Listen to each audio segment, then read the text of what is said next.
ಪಕ್ಷವನ್ನು ಬಿಟ್ಟು ನಾನು ಇನ್ನೊಂದು ಪಕ್ಷಕ್ಕೆ ಸೇರಿ ಚುನಾವಣೆ ಮಾಡ್ತೀನಿ, ಚುನಾವಣೆಗೆ ನಿಲ್ತೀನಿ ಅನ್ನೋಂಥ ಅಲ್ಲಲ್ಲೇ ಎಲ್ಲೋ ಸ್ವಲ್ಪ ಸುದ್ದಿ ಹರಡಾಡ್ತಾ ಇದೆ. ಅದರಿಂದ ಪಕ್ಷದ ಮುಖಂಡರಿಗೆ, ಪಕ್ಷದ ವರಿಷ್ಠರಿಗೆ, ರಾಷ್ಟ್ರೀಯ ವರಿಷ್ಠರಿಗೆ, ರಾಜ್ಯದ ವರಿಷ್ಠರಿಗೆ ಎಲ್ಲೋ ಮುಜುಗರ ಆಗ್ಬೋದು. ಅದಕ್ಕೆ ಸ್ಪಷ್ಟೀಕರಣ ನಾನು ಇವತ್ತು ದಿವಸ ಭಾರತೀಯ ಜನತಾ ಪಕ್ಷದ ಒಬ್ಬ ಶಿಸ್ತಿನ ಸಿಪಾಯಿಯಾಗಿ ಚಿಕ್ಕೋಡಿ ಲೋಕಸಭಾ ಮತಕ್ಷೇತ್ರ ಇರಬಹುದು ಅಥವಾ ಬೆಳಗಾವಿ ಲೋಕಸಭಾ ಮತಕ್ಷೇತ್ರ 2019ರಲ್ಲಿ ನನಗೆ ಟಿಕೆಟ್ ವಂಚಿತನಾಗಿದ್ದೇನೆ. ಅದರ ನಂತರ ರಗಡ ಅದೇ ಸಂದರ್ಭದಲ್ಲಿ ನಾನು ಕಾಂಗ್ರೆಸ್ ಹೋಗ್ಬೋದಾಗಿತ್ತು, ಅದನ್ನ ಯಾರೂ ಹೇಳೋದಿಲ್ಲ.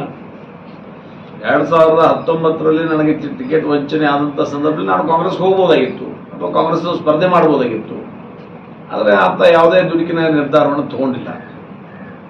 ಅಂಥ ಸಂದರ್ಭದಲ್ಲಿ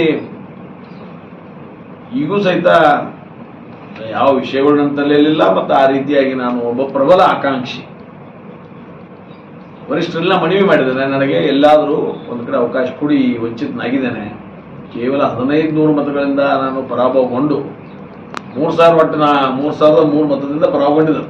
ಅಂದರೆ 1502 ಅಥವಾ 3 ಮತ ಬಿದ್ದಿದ್ರೆ 1520-30 ಮತದಿಂದ ಪರಾಭವಗೊಂಡಿರ್ತಕ್ಕಂಥ ಒಬ್ಬ ವ್ಯಕ್ತಿಗೆ ಸಿಗಬೇಕಾಗಿರ್ತಕ್ಕಂಥ ಅವಕಾಶದಿಂದ ವಂಚಿತನಾಗಿದ್ದಾನೆ. ಆ ಅವಕಾಶವನ್ನು ಸರಿದೂಗಿಸಿಕೊಡ್ಬೇಕು ಅನ್ನೋಂಥ ಮಾತನ್ನು ಹಿಂದೆ ಯಡಿಯೂರಪ್ಪನವರು ಬಂದು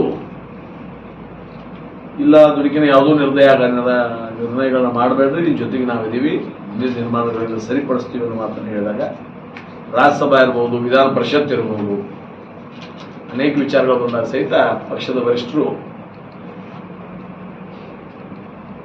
ಅದನ್ನು ಕೊಡ್ತಾನು ಅನ್ನೋ ಅದನ್ನು ಹೇಳಿದ್ರು. ಬಟ್ ಅದು ಸಫಲ ಆಗಿಲ್ಲ. ವೀಕ್ಷಕರೇ, TV20 ಕನ್ನಡ ನ್ಯೂಸ್ ವಾಹಿನಿಯ ಪ್ರತಿದಿನದ ಅಪ್ಡೇಟ್ಗಳಿಗಾಗಿ TV20 Kannada news YouTube channel ಅನ್ನು ಲೈಕ್ ಮಾಡಿ, ಶೇರ್ ಮಾಡಿ ಹಾಗೂ ಸಬ್ಸ್ಕ್ರೈಬ್ ಮಾಡಿ ಮತ್ತು ಪಕ್ಕದಲ್ಲಿರುವ ಬೆಲ್ ಬಟನ್ ತಪ್ಪದೇ ಕ್ಲಿಕ್ ಮಾಡಿ.